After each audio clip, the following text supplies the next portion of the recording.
Johann ও মায়া দুইজন হাত ধুয়ে ডিনার টেবিলে বসে। টেবিলে সাজিয়ে রাখা ছিল কয়েক ধরনের খাবার। জোহানের মা মায়ার প্লেটে খাবার দেওয়ার সময় বলে, জোহান বলেছিল তোমার চট্টগ্রামের মেজবানি খাবার পছন্দ, তাই আজ রান্না করেছি। তোমরা খাওয়া শুরু করো, আমি পানির জগ নিয়ে আসছি।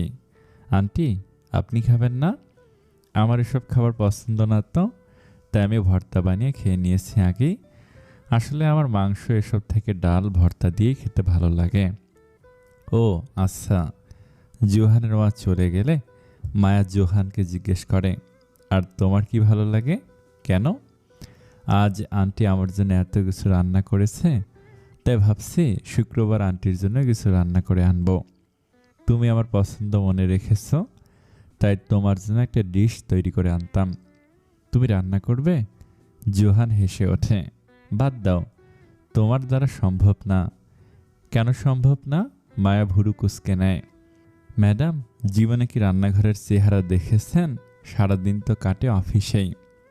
মিস্টার, উক্তিটি শোনেননি যে রাধে সে চুলও বাঁধে, সেজন্য চুল হওয়া তো লাগবে। এক্সের সঙ্গে এত সুন্দর চুল তো কেটে রেখেছ। তোমার কি নিজের চেহারার কদর নেই? এক ঘষিতে তেরা বেঁকা করে দেব। এর থেকে ভালো রিসার সাথেই ডিনারটা করে নিতাম। অ্যাটলিস্ট ও আমাকে হুমকি তো দেয় না, আর মাঝে মধ্যে মজাও করে। মায়া ভুরু কপালে তুলে বলে, তোমাকে আজ অনেক সুন্দর লাগছে। তাই? আমি তো আজ সাধারণভাবে আছি, সবসময় তো আমি এমন। মায়া তার কথা বলে, আমি মজা করছি। জোহান মুখ বানায়, ভেরি ফানি, হাসা লাগবে? মায়া হাসে। জোহানের মা আসার পর তাদের সাথে বসে। রাতের খাবারের পর তারা সবাই মিলে চায়ের সাথে আড্ডা দেয়। তারপর জোহান উঠে যায় তার রুমে। মায়ার যাওয়ার সময় হয়। জোহান রুম থেকে ফেরত না আসায় নিজে যায় তার রুমে বিদায় নিতে। সেখানে যে জোহানকে তো পায় না, কিন্তু স্টাডি টেবিলে তার চোখ প্রথমে যে আটকায়। সেখানে জোহানের গানের ডায়েরিটা পায় সে। গতকাল রাতের ইনারের কথা মনে পড়ে তার। সে ডায়েরিটা উঠিয়ে রেখেও দেয়। এভাবে কারো ব্যক্তিগত জিনিসে হাত দেখে ঠিক হবে? সে ডায়েরিটা রেখে সামনে এগিয়ে রুমটা দেখতে থাকে। তবুও বারবার তার চোখ ডায়েরিতে যে আটকাচ্ছিল। শেষমেশ তার মনকে নিয়ন্ত্রণ করতে না পেরে সে আবারও টেবিলের সামনে যে ডায়েরিটা খুলে নেয়। দেখে প্রথম কয়েক পৃষ্ঠায় কেবল গান লেখা, কিন্তু যখন গানের পৃষ্ঠা শেষ হয় তখন সে দেখে সেখানে কিছু পৃষ্ঠা লেখা আছে কেবল। সে এক নজর চোখ বুলিয়ে দেখে প্রায় পৃষ্ঠা তার নামই ভরা। তার মনে কৌতূহল জাগে, জোহান তার নামে এত কি লিখেছে। সে একবার ভাবে, আর সত্যি কি পড়া উচিত জোহানের ডায়েরি? আবার ভাবে, কেন নয়, তার নামেই তো লেখা। সে দ্বিধায় ভোগে। তারপর কিছু সময় চিন্তা করে তার ব্যাগে ডায়েরিটা ঢুকে বের হয়ে যায় রুম থেকে। বেরিয়ে জোহানের মাকে বলে, আন্টি, জোহানকে পাচ্ছিলাম না রুমে, হয়তো গোসল করছে। ওর আবার রাতে গোসল করার অভ্যাস, এসেই চা বা কফি খেয়ে গোসল করে ডিনার করবে। আজ তোমার জন্য আগে করলো। আচ্ছা আন্টি, তাহলে ওকে বলেন আমি চলে গিয়েছি। আচ্ছা, আবার এসো কিন্তু। আপনি আগামীকাল সকালে হাঁটতে এসেন, আমরা গল্প করব। আসি আন্টি। মায়া বিদায় নিয়ে দ্রুত আসে। বাসায় এসে গভীর নিঃশ্বাস ফেলে সে ভয়ে আছে। এর আগে কখনো না বলে সে কারো কাছ থেকে কিছু নেয়নি, কিন্তু আজ তার মনকে ধরে রাখতে পারল না। এক সময় পর সে নিজের হৃদয়কে গুরুত্ব দেওয়া বন্ধ করেছিল। সে গুরুত্ব দিত কেবল নিজের মস্তিষ্ককে। কিন্তু ইদানিং তার হৃদয়টা বড্ড বেয়াদব হয়েছে। তার কথা আর মানে না। সে ব্যাগটা রেখে নিজের সোফায় নিজেই বসে ডায়েরিটা পড়া শুরু করে। ডুবে যায় সে ডায়েরির পাতায়। জোহানের ডায়েরি, পৃষ্ঠা 1। মায়াকে যখন প্রথম দেখেছি তখন ভেবেছিলাম বাইকে কোনো ছেলে চালাচ্ছে। সে খুব বশি, অফিসে সবাই তাকে রাক্ষসী ডাকে।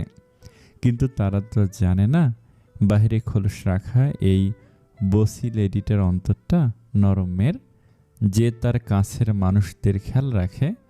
আজ সকালে ওর বন্ধুদের সাথে আমার সময়টা খুব ভালো কেটেছে। আমার খুব ভালো লেগেছে যখন ও নিজের হাতে আমাকে খাইয়ে দিচ্ছিল। আমার কথা চিন্তা করে সবাইকে বলল যেন আমাকে স্পেশাল ট্রিটমেন্ট না দেয়। সাধারণভাবে আমিও যেন ফাংশনগুলোতে আনন্দ করতে পারি। এভাবে আমাকে যত্ন দেখানো মানুষ জীবনে কম ছিল। আশরাফ, তন্নি, মেহেদি ও মায়ের সাথে আজ অনেক দিন পর মজা করলাম। ওদের বন্ধুত্ব দেখে আমার মনে পড়ে গিয়েছিল আমাদের পঞ্চশুরের প্রথম দিনগুলো। ওদের মতোই দুষ্টুমি করতাম, ভালো সময় কাটাতাম, একসাথে সারাক্ষণ গান গাইতাম। গান গাওয়ার কথায় মনে পড়ল যে কারণে আমার গানের ডায়েরিটা লিখছি। মায়ের গলায় জাদু আছে। ও যখন আজ গান গাইছিল তখন ওর কণ্ঠ শুনতেই কিছু মুহূর্তের জন্য স্থির হয়ে পড়েছিলাম। হাওয়াও যেন উপভোগ করছিল ওর গানের সুর। যেন এক মিষ্টি বাতাস তাকে ছুঁয়ে গেল আমায়। আমি অপলক দৃষ্টিতে তাকিয়ে থাকি মায়ের দিকে। কেন তা জানি না, কেবল চোখ সরাতে পারছিলাম না। আমি শুনেছিলাম মায়ের গানের গলা সুন্দর, কিন্তু এতটা মধুর সে ভাবতেও পারেনি। তার কণ্ঠ যেন বৃষ্টি আসার পূর্বের মিষ্টি হাওয়ার ন্যায় মধুর। সূর্য লেকের জলের ভেতর ডুবে যাচ্ছিল। সে দৃশ্যটা কত সুন্দর হতো, কিন্তু আমার এক মুহূর্তের জন্য সেদিকে তাকাতে ইচ্ছা হয়নি। মায়া তাকায় আমার দিকে, আমি তখনও অবাক দৃষ্টিতে তার দিকে দৃষ্টি আটকে রেখেছিলাম। চোখে চোখ পড়ে দুইজনের। মিষ্টি মুহূর্তটায় আমার বুকের ভেতর যেন ঝড় ওঠে। সে প্রথমবার। মায়ের গানের সুর গতকাল থেকে কানে বাজছিল। ঘুমাতে যেও। মেয়েটার জ্বালায় সারা রাত আমার ঘুম হয়নি, এজন্য খুব রাগ ছিলাম আমি। সাধারণত কারো ওপর রাগ হলে আমি তার চেহারাটাও দেখতে চাই না, কিন্তু সকালে রুম থেকে বের হওয়ার পর তাকে দেখার জন্য বেকুল হয়ে গেছি। তাকে না দেখতে পেয়ে খুঁজতে গেলাম। তাকে প্রথম রং আমি লাগালাম। জিনিসটা আমার কাছে কেন যেন বিশেষ লাগছিল, কিন্তু এটা কি খুব সাধারণ বিষয় নয়?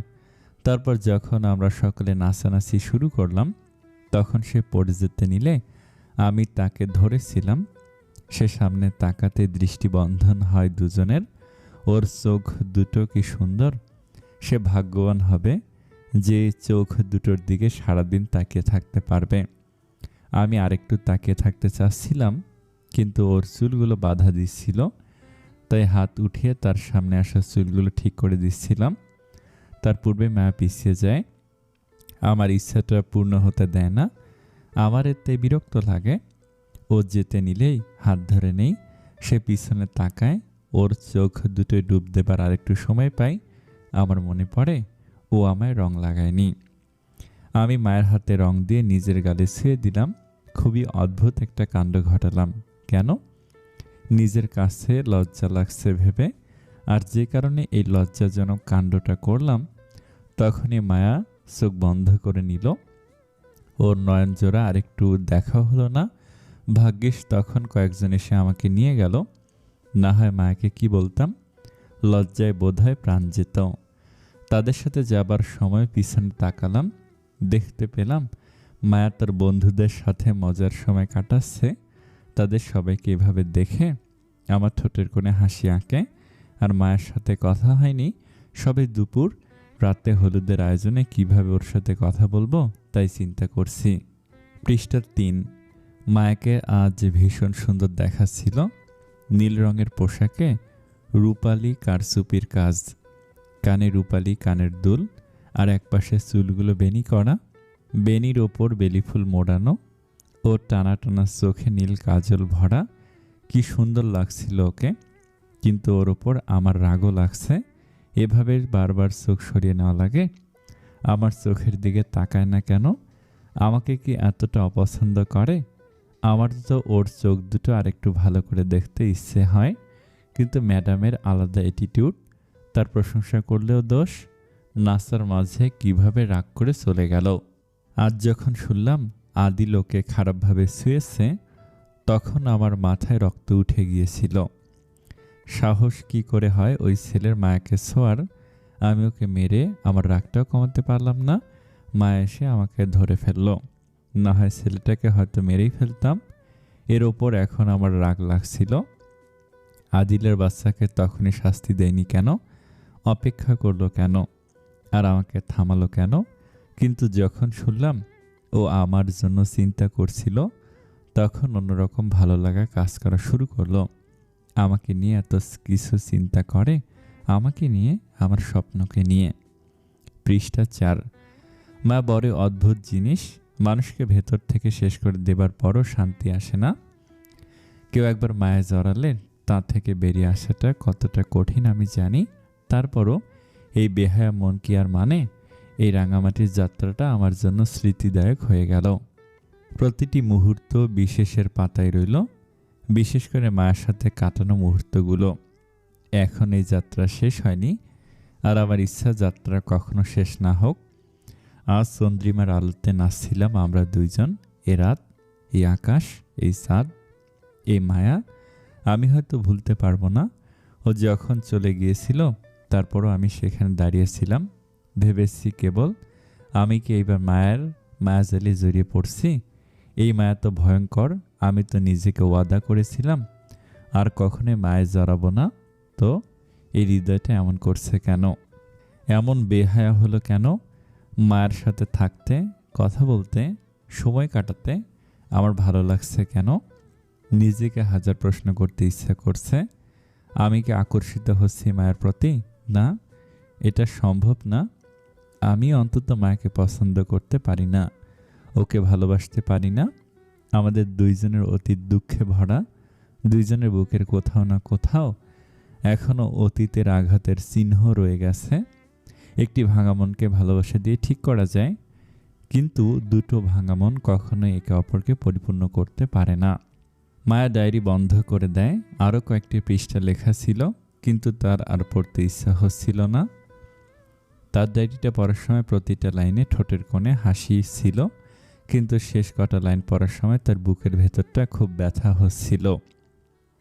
মনে হচ্ছিল কেউ চাপ দিয়ে ধরে রেখেছে তার হৃৎপিণ্ডটা। এটা কি স্বাভাবিক, নাকি তার কোনো রোগ হয়েছে হৃৎপিণ্ডের? কি জানি।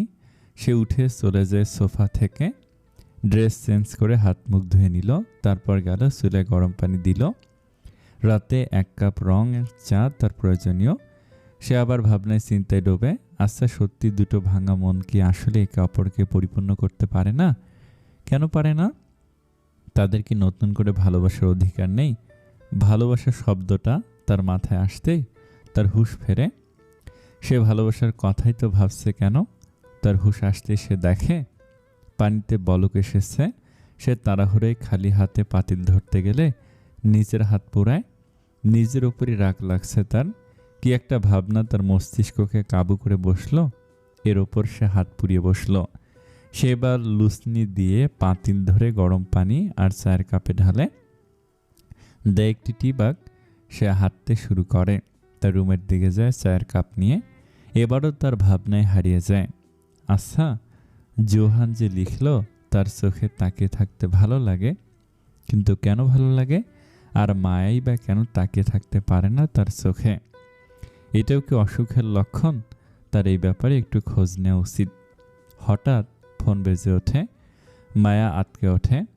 তার হাত থেকেই পড়ে যায় কাপটি। গরম পানি যেয়ে পড়ে তার পায়ে। ব্যথায় লাফিয়ে উঠলে আরও বেশি ব্যথা পায় সে বিরক্তি সুরে বলে, ধ্যাৎ, আজকের দিনটাই খারাপ। সে রুমের ভেতর যে ফোন তুলে দেখে জোহানের কল। ফোনের স্ক্রিনে তার নাম দেখে কিছু মুহূর্তের জন্য স্থির হয়ে যায় মায়া। সে দ্বিধায় পড়ে কল ধরবে কি না। তার কেমন অস্থির লাগতে শুরু করে। সে ফোন পাশে রেখে দেয়, কিন্তু তার বেহায়া মন কি আর তার কথা মানে? না চাওয়া সত্ত্বেও ফোনটা হাতে নিয়ে কল রিসিভ করে। তুমি আমার সাথে দেখা না করে চলে গেলে কেন? জোহানের কণ্ঠ শুনে তার হৃৎপিণ্ডটা আরও দ্রুত পড়ে যায়। তার অসুখ বেড়েই যাচ্ছে, এর কোনো না কোনো সমাধান খুঁজতেই হবে। সে আমতা আমতা করে বলে, তুমি রুমে ছিলে না? বারান্দায় আসো তো। কেন? যাওয়ার সময় তোমাকে দেখিনি, তাই এখন দেখে বিদায় দেব। তার বুকের স্পন্দন আরও বেগতিক হয়। সে বোঝে না কি করবে। সে বলে, আগামীকাল তো দেখা হবেই, দেখার প্রয়োজন নেই। কথাটা বলেও সে উঠে দাঁড়ায় বারান্দায় যাবার জন্য, কিন্তু তার পায়ে ব্যথা হয়। সে শব্দ করে উঠলে জোহান জিজ্ঞেস করে, কি হলো, সব ঠিক আছে তো? বিশেষ কিছু না, অবসেন্ট মাইন্ডে ছিলাম। তখন হাত থেকে চায়ের কাপ পড়ে যায়। কাজ ঢোকে নিতে পায়ে আটকে ওঠে জোহান। না, জাস্ট পানি পড়েছে। তুমি তুমি নিজের খেয়ালটুকু খেয়াল রাখতে পারো না? জোহান কল কেটে দেয়। মায়া ফোনের দিকে তাকে রাগান্বিত স্বরে বলে, আমার মুখের উপর কল কেটে দিয়েছে, সাহস কত লোকটার। সে মুখ বানিয়ে বলে, এখন আবার এসব পরিষ্কার করতে হবে। সে উঠতে যেয়ে একটু অলসামি করে। মোবাইল হাতে নিয়ে ছবি দেখছিল সে। এমন সময় কলিং বেল বাজে। সে উঠে যায় দরজার দিকে। তার পায়ে খানিকটা ব্যথা হলেও যতটুকু ভেবেছিল তার থেকে কমই ব্যথা পেয়েছে। সে লুকিং হলে দেখে জোহানকে। তাকে দেখে থতমত খেয়ে যায়। তাড়াহুড়ো করে সোফা থেকে তার ডায়েরিটা কোথায় লুকাবে বুঝতে পারে না। কিছু মাথায় আসছিল না তার, তাই সোফার কুশনের পিছনে রেখে দেয়। তারপর গভীর নিঃশ্বাস ফেলে স্বাভাবিক হবার অভিনয় করে দরজা খোলে, কিন্তু অস্বাভাবিকভাবে একগাল হেসে বলে, আরে তুমি এখানে কি করছো? পায়ের সাথে কি ব্রেনও ব্যথা পেয়েছ? দাঁত কেলে এভাবে হাসছো কেন? জোহান কপাল কুঁচকে জিজ্ঞেস করে। তখন মেজাজ খারাপ হয় মায়ার। সে বিরক্তি নিয়ে জিজ্ঞাসা করে, কি করছো তুমি এত রাতে বাসায়? এখন স্বাভাবিক লাগছে। মলম এনেছি তোমার পায়ের জন্য। এক স্টক কিনে রেখেছিলাম কেবল তোমার জন্য। আপনি তো ক্লাসমি যে ভিতরে ঢুকে নিজের দরজা লাগায়। তারপর আবার মায়ের দিকে তাকিয়ে কৌতূহল নিয়ে প্রশ্ন করে, আচ্ছা অফিসে তো তোমার কিছু হয় না? সারাক্ষণ সবাইকে বকতে আর আদেশ দিতে দিতেই সময় কাটে। তাহলে বাসায় তোমার সাথে এত অ্যাক্সিডেন্ট কিভাবে হয়? মনে হয় অফিসে যাদের বকো তাদের বদদোয়া, বুঝলে? তোমারও কি এক সেশন বকার দরকার আছে? নিজের হাত আড়াআড়ি ভাঁজ করে মায়া। আরে আমি মজা করছি, তুমি রাগ করছো কেন? বসো, মলম লাগিয়ে দিচ্ছি। হাঁটতে পারবে নাকি কোলে তুলব? জোহান তার দিকে এলে মায়া পিছিয়ে যায়। কোনো দরকার নেই, মলম লাগানোরও দরকার নেই, আমি ওকে আছি। পানি একবার গরম ছিল না, চা নিয়ে একটু ঘুরঘুর করছিলাম, তখন ঠান্ডা হয়েছে মনে হয়। জোহান তার পায়ের দিকে তাকায়।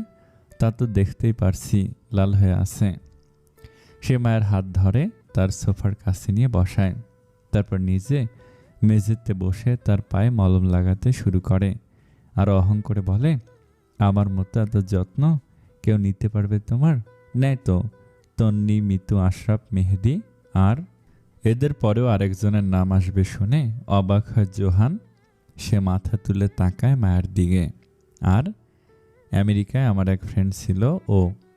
কথাটা শুনে বিশেষ খুশি হয় না জোহান, যে মুখ নিচে নামিয়ে রাগি রাগি কণ্ঠে জিজ্ঞেস করে, ওই যে তোমার 30 বছর পর্যন্ত বিয়ে না হলে যাকে বিয়ে করার প্রমিস করেছ তার কথা বলছো? হ্যাঁ, ও একেবারে জেন্টলম্যান, সবসময় সবার সাহায্য করে, সবার খেয়াল রাখে। আমি যখন ওখানে একা ছিলাম আমাকে অনেক সাহায্য করেছিল। ওর মতো কেয়ার আর কেউ নিতে পারে না। কথাগুলো শুনে জোহান মলম লাগানো শেষে রাগান্বিত মুখে মায়ের পাশে বসে। তাহলে ওকে তখনই হ্যাঁ বলে দিতে এই 30 বছরের ড্রামা করার কী দরকার ছিল? জানি না, ওকে কখনো বন্ধু থেকে বেশি মনে করতে পারিনি, ভালোবাসতে পারিনি। ইচ্ছাও ছিল দ্বিতীয়বার এই ডিপ্রেশনের সেশনকে পার করবে। ধুর, সে কিছুটা চিন্তা করে জোহানের দিকে তাকায়। আচ্ছা, ভালোবাসে কিভাবে বোঝা যায়? তোমার তো জানার কথা, সেটা তো বহু আগে। এত মোটা মোটা বই পড়েছি, ওগুলোকে মাথায় স্পেস দেওয়ার জন্য ওসব আউট করতে হয়েছে। তুমি দেখি এখন আর ব্রেকআপের কথা তুললে রাগি মুটে এসে পড়ো না, উল্টো নিজে মজা উড়াচ্ছ। জোহান হেসে বলে। পিছনে হেলান দিয়ে তার পিছনে খোঁচা লাগে। সে পিছনে ফিরে বলে, তোমার সোফায় কিছু আছে? সে কুশনের পিছনে হাত দিতে গেলে ঘাবড়ে যায় মায়া। সেখানে তো সে জোহানের ডায়েরিটা লুকিয়েছে। সে ভেবে উঠতে পারে না কি করবে। চিন্তা ভাবনা না করেই সে জোহানের শার্টের কলার ধরে নিজের দিকে টান দেয়। জোহান তার মুখোমুখি এসে পড়ে। সে বুঝে উঠতে পারে না কি হলো সবেমাত্র। কাছাকাছি আসার পর দুজনের চোখে চোখ পড়ে। এক মুহূর্তের জন্য যেন সময় থেমে যায়। জোহান তখনও কোনো প্রশ্ন করে না, অপলক তাকিয়ে থাকে মায়ের দিকে। তাকে বিরক্ত করছিল মায়ের মুখের সামনে আসা চুলগুলো। সে আলতো আঙুলে তা সরিয়ে কানের পিছনে গুঁজে দেয়। দুজনে ডুব দিয়েছিল একে অপরের দৃষ্টির সাগরে। মায়ের হুঁশ আসে, সে চোখ সরিয়ে নেয়।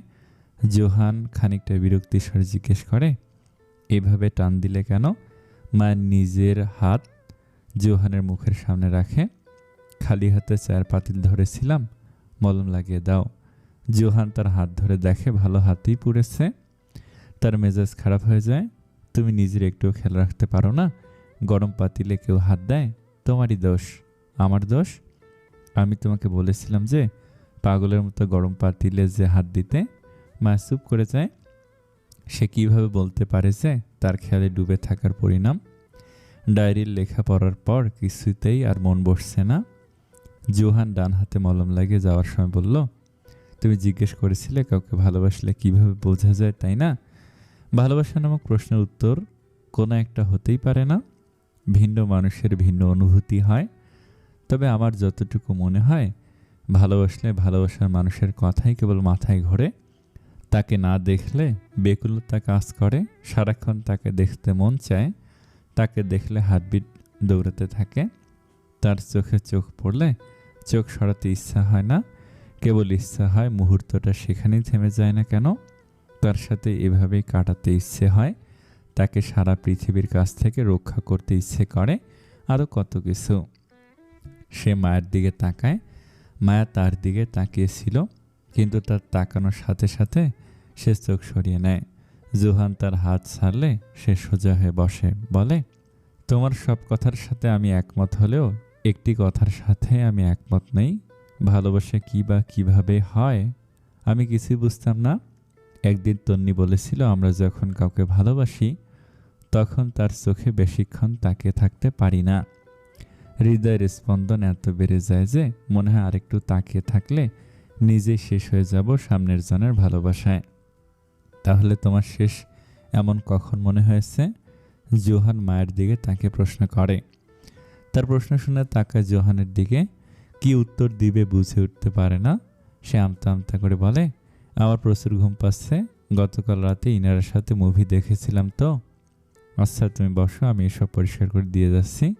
প্রয়োজন নেই, না করলে তুমি আবার কাঁচ পায়ে ঢুকে বসে থাকবে। বলে জোহান উঠে প্রথম কাজ করে, জায়গাটা পরিষ্কার করে। তারপর মায়ের জন্য র চা বানিয়ে বেড সাইড টেবিলে রেখে যায়। যাওয়ার আগে জিজ্ঞেস করে, তুমি আগামীকাল একা যেও না, আমি নিয়ে যাব। মায়া মাথা নাড়ায়, রাজি হয় সে।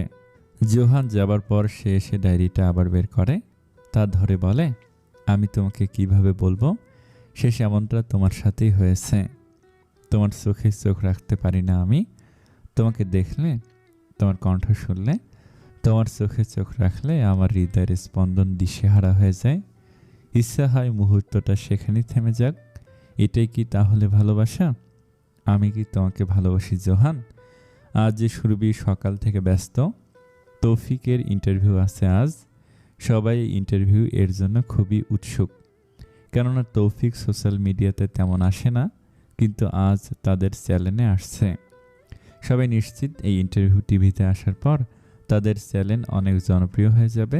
তাই সবাই লেগে আছে যেন সব কিছু সঠিক হয় ইন্টারভিউতে। তেমন হয়েও ইন্টারভিউ খুব ভালো হয়। সবাই তাদের ইন্টারভিউ দেখছিল। ইন্টারভিউ শেষ হওয়ার পর ম্যানেজার এসে সুরভিকে জানায় তৌফিক তার সাথে দেখা করতে চায়। সে একবার অবাক হলেও ভাবে হয়তো সেদিন পার্টিতে দেখার পর তাকে চিনেছে তৌফিক, তাই কথা বলার জন্য ডাক দিয়েছে। তৌফিক তখনও সেটআপের সোফায় বসেছিল। তার হাতে ছিল এক কাপ চা। সে সুরভিকে দেখে উঠে দাঁড়ায়। কেমন আছেন? এই তো আলহামদুলিল্লাহ। আপনি আমাকে এখানে দেখে মনে রেখেছেন ভেবে অবাক হলাম। আমি তো আপনার জন্য এখানে এলাম। কথাটা শুনে সুরভি অবাক হয়। সে জোর করে ঠোঁটে হাসি রেখে জিজ্ঞেস করে, মানে? বসুন। তৌফিক তার সামনের সোফার দিকে ইশারা করে বলে। সুরভি বসলে সে নিজের সোফায় বসে। সুরভি খেয়াল করে তাদের আশেপাশের লোকগুলো এক এক করে চলে যাচ্ছে, কিন্তু সে বুঝতে পারে না যে ঠিক কি হচ্ছে এখানে। তৌফিক তাকে বলে, আমি আপনার সাথে কিছু জরুরি কথা বলতাম, তাই আপনার ম্যানেজারকে বলেছি যেন আশেপাশে কেউ না থাকে। কি কথা? আপনি একটু শান্ত মাথায় আমার কথা শোনেন। আমার মনে কিছু প্রশ্ন ছিল। আমার মনে হচ্ছে তার উত্তর আমি আপনার কাছে পাবো, তাই এলাম এখানে। বলুন। মেঘলার ছোট ভাই মৃদুল, ওর সকল বন্ধুর সাথে কিছু না কিছু খারাপ হচ্ছে। কেউ জেলে আর কেউ মৃত্যুর দরবারে ঝুলছে। সেদিন আপনার ফোনে আমি মৃদুলের ছবি দেখেছি। সুরভি ঘাবড়ে যায়। আমি? ওই হয়েছে কি? তৌফিক তাকে শান্ত গলায় বলে, ঘাবড়ানোর কিছু নেই। যদি কিছু জানেন তাহলে আপনি আমাকে শুধু সত্যি কথাটা বলুন। আমি জানি যে ওর বন্ধুরা কেউ এত ভালো ছিল না।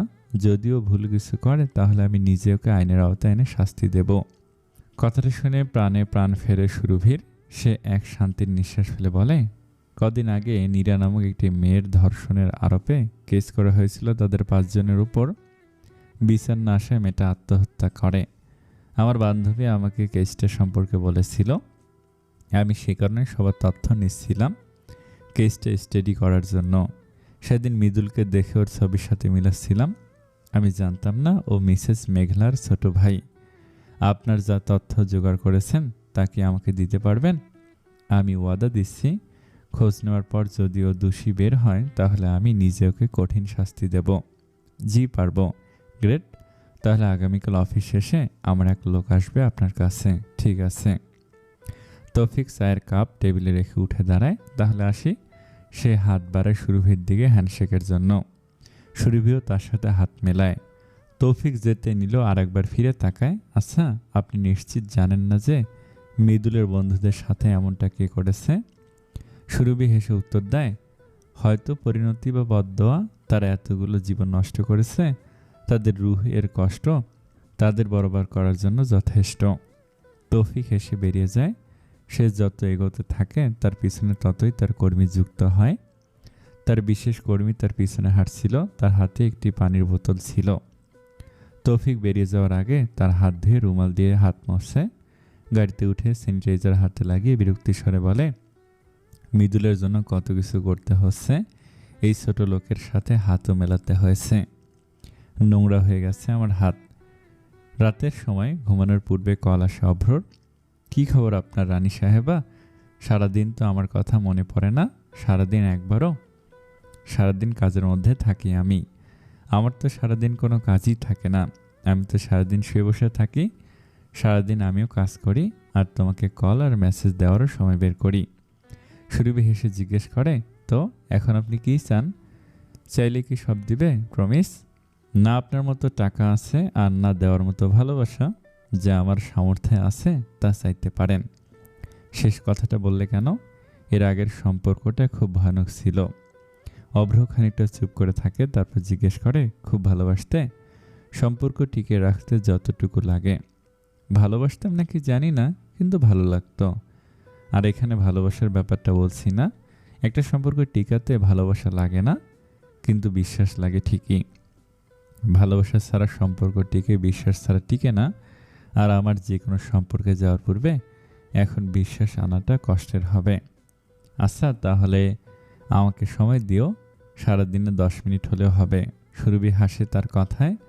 অভ্র তখন কথাটা পাল্টে নেয়, আজ যে সারাদিন কি করলে? সকাল থেকে কাজ করছিলাম। আজ যে সবচেয়ে বেশি কাজ ছিল। আজ তৌফিক স্যার আমাদের অফিসে এসেছিল ইন্টারভিউ দিতে। হোয়াট? কি এসেছে? চমকে ওঠে অভ্র। ওদিন যার পার্টিতে নিয়ে গিয়েছিলেন। ও তোমাদের অফিসে কেন এসেছিল? তোমার সাথে কথা হয়নি তো? তোমাকে কিছু বলেছে? কোনো সমস্যা তৈরি করেছে তোমার জন্য? ইন্টারভিউ তুমি কি নিচ্ছিলে? অভ্রর এমন চিন্তিত ভাব দেখে সুরভি পুরো কথাটা জানে না তাকে। ইন্টারভিউর জন্য একজন নিয়েছিল, আমি কেবল প্রশ্ন তৈরি করে দিয়েছি, তারপর পিছনে দাঁড়িয়েছিলাম। ও, শান্তির নিঃশ্বাস নেয় সে। আচ্ছা শোনো, তুমি নিজের খেয়াল রেখো, আমার কাজ আছে। কিছু বলার পূর্বেই অভ্র ফোন কেটে দেয়। সে অবাক হয় তার এমন প্রতিক্রিয়া দেখে। তার মনে হয় তৌফিক মেঘলার স্বামী বলেই অভ্র এমন করছে। দীর্ঘ নিঃশ্বাস ফেলে সুরভি। সে ফোনের দিকে তাকে বলে, কারো আগের ভালোবাসা তার মনে এখন উপস্থিত থাকলে তার প্রতি কিছুতেই আমি অনুভূতি আনার ভুল আবার করব না। এই ভুল দ্বিতীয়বার করব না। তাই আপনাকে কিছু দেওয়ার সামর্থ্য আমার নেই, সময়ও না। আমার ভয় হয় যদি বেশি সময় আপনার সাথে কাটাই তাহলে আপনার প্রেমে পড়ে যাব। পরের দিন অফিস শেষে সুরভি বাইরে দাঁড়িয়েছিল নীরার ফাইল নিয়ে। সে অপেক্ষা করছিল তৌফিকের লোকের। একটি গাড়ি তার সামনে এসে দাঁড়ায়। গাড়ি থেকে বের হয় তৌফিকের বিশেষ লোক, যাকে গতকাল সে দেখেছিল তৌফিকের সাথে। সুরভি ফাইল এগিয়ে দেয় তার দিকে। এই যে ফাইলগুলো, এখানে সব তথ্য আছে। লোকটা ফাইলগুলো নেয় না, উল্টো বলে, তৌফিক সাহেব আপনাকে রাতের খাবারের জন্য আমন্ত্রণ করেছে, আপনার সাথে কিছু কথা আছে, আপনি গাড়িতে বসুন। সুরভি তার দিকে ফাইলটা আবার এগিয়ে দিয়ে বলে, তৌফিক স্যারের কাছে আমার পক্ষ থেকে ক্ষমা চেয়ে নেবেন আর বলেন অন্য একদিন আগে থেকে বললে আসবো। আপনি তৌফিক সাহেবকে মানা করছেন, জানেন তাদের বাড়িতে বড় বড় ব্যবসায়ীর নেতা ছাড়া কেউ দাওয়াত পায় না, আর আপনাকে উনি নিজে দাওয়াত দিয়েছেন। এজন্যই তো আমি আদবের সাথে দাওয়াত প্রত্যাখ্যান করছি। সারাদিন কাজ করে এখন আপনার জন্য এখানে 15 মিনিট দাঁড়িয়ে থেকে আমার এখন শুধু শান্তির ঘুম দরকার। এক কাজ করুন, আপনি তৌফিক স্যারকে বলুন এই শুক্রবার দাওয়াতটা রাখতে, আমি একটু ভালো মতো যেতে পারবো। আর এই নিন আপনার ফাইলটা। লোকটা ফাইলটা নিয়ে খুলে দেখে সেখানে কেবল মৃদুল আর তার বন্ধুদের বায়োডাটা এবং তাদের সকল অপরাধের তথ্য আছে। এসব দেখে লোকটা বিরক্তি নিয়ে জিজ্ঞেস করে, এসব কি? এটা তো শুধু ওদের তথ্য, তা ফটোকপি এসব তো আমরাই জানি। আর পিছনে ওদের সকল অপরাধের তথ্য আছে। তৌফিক স্যার এটাই চেয়েছিল। আপনার কাছে শুধু এতটুকু আছে? হ্যাঁ, তো আর কি থাকতে পারে? সুরভি নিজেও বুঝতে পারে না তার কাছে আর কি তথ্য থাকবে।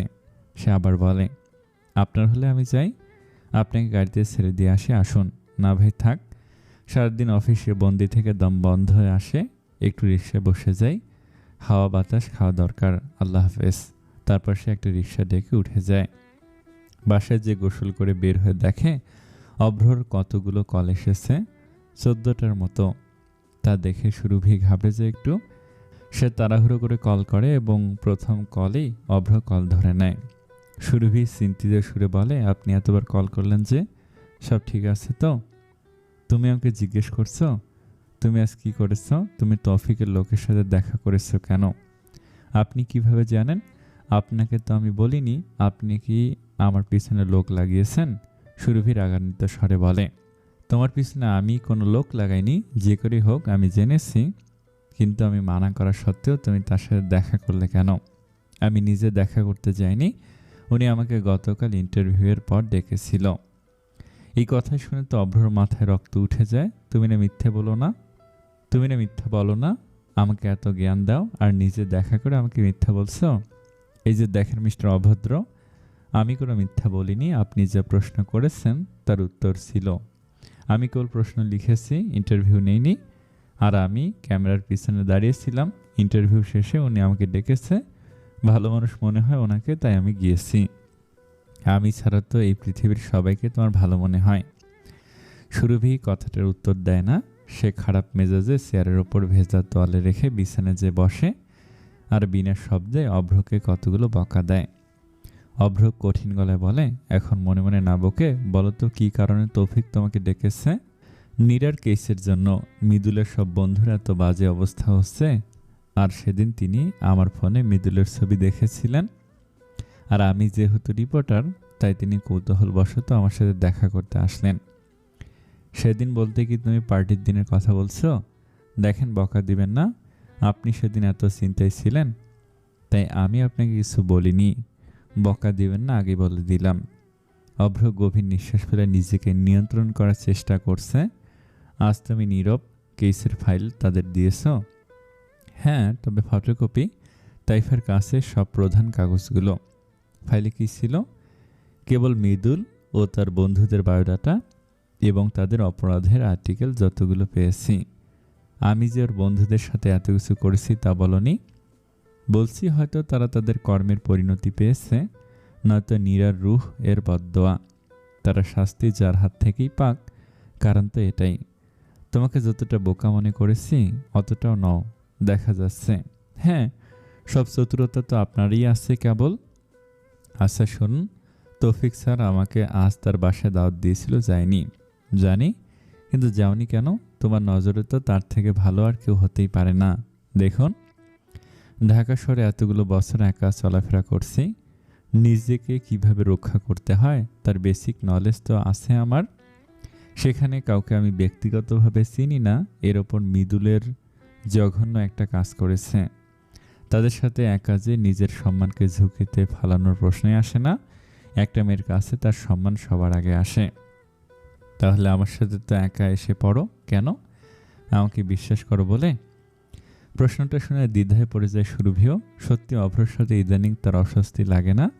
তার মস্তিষ্ক চায় না কাউকে বিশ্বাস করতে, কিন্তু তার মনটা অভ্রর প্রতি আপনা আপনি বিশ্বাসটা নিয়ে আসে। তবু সে ভাব নিয়ে বলে, নিজেকে এত গুরুত্ব দেবার প্রয়োজন নেই। আপনি সভ্য ভাইয়ের ভাই হন, আর সভ্য ভাইয়ের মতো ভালো মানুষ আর হয় না। এখন তার মতো ভালো না, কিন্তু আপনার মধ্যে তো 2-4টা গুণ থাকবেই, তাই না?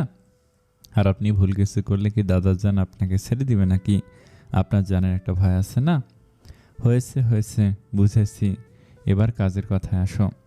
আচ্ছা শুনুন, আমি এখনো নিশ্চিত না, তবু আপনাকে জানাচ্ছি। আমি বলেছি তৌফিক স্যারকে জানাতে। আমি আজ যেতে পারবো না, কিন্তু শুক্রবার আমি ফিরে আসি।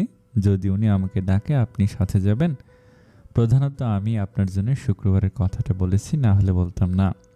আমার জন্য কেন?